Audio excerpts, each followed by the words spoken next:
drill that you can run at practice, like every single practice, that'll get your players moving and help them figure out how to work together to get them open during games. Well, I've got the drill for you here today. I like to run this as just like a 3-on-3. And it's basically just, a pass and then screen away for your other player to get them open. It's really good at teaching them how to screen, teaching them how to move without the ball, and working to get the best shot and get themselves open. So really, when I initially introduced this to the team, is I'll teach them. I'll just kind of get 3 players out there, and I'll just start working without defense at first.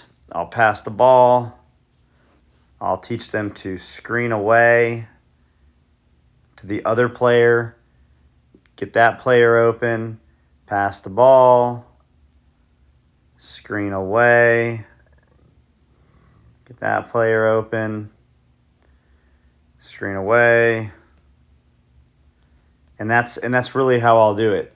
If you've got a younger group, I will typically not add defense on right away, but after I do a couple iterations of this, I will add a coach into the mix.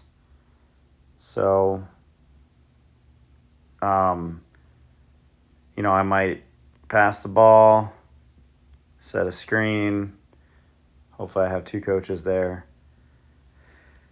Look to pass the ball, set a screen. Whoops.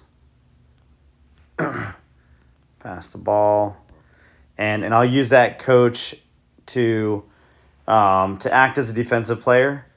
I will also emphasize to the players that when they, do their screen, they don't want to leave any room, and I'll demonstrate to them that, if they are coming up to set the screen, I'll use the red just to keep it standard.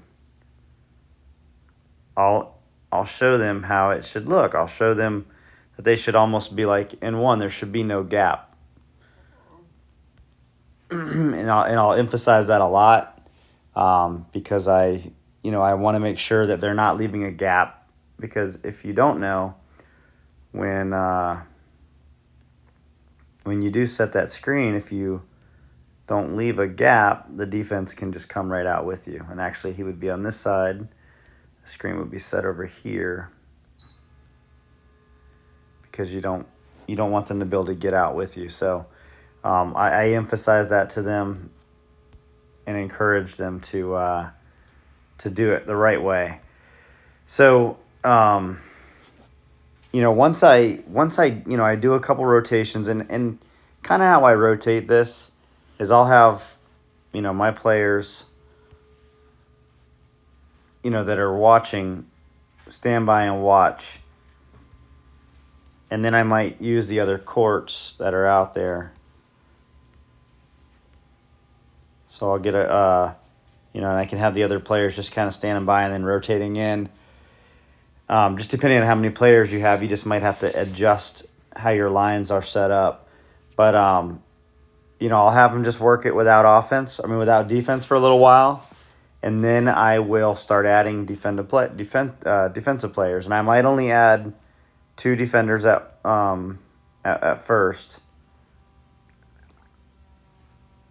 because if you add that third, sometimes they can get a little rambunctious. But if you've got a team that can handle that, that works. They will also. You just got to be careful having 3, because they'll start figuring things out and they'll switch. But for the sake of the drill, I might have. I guess we're going red as offense. To get open, pass, they screen away. Whoops, this guy would be up. Screen away, pass. This player come up here? This player screens away, pass. And I'll basically just do a 3-on-3 or 2-on-3 or whatever you decide. and I'll tell them, once you're, if get yourself open. I might throw in a little bit of fun in there that, whichever team scores wins, and the other team is doing push-ups or running laps or whatever. That's especially helpful when you have a lot of players waiting on the sidelines to jump in. But this could be a very fun practice, or a very fun drill for practice, to get them really excited. I'm pretty confident you're going to see a change in your team's off-ball movement during games, and just their team chemistry. If you like videos like this, you like content like this, please like and subscribe to the channel for more just like it.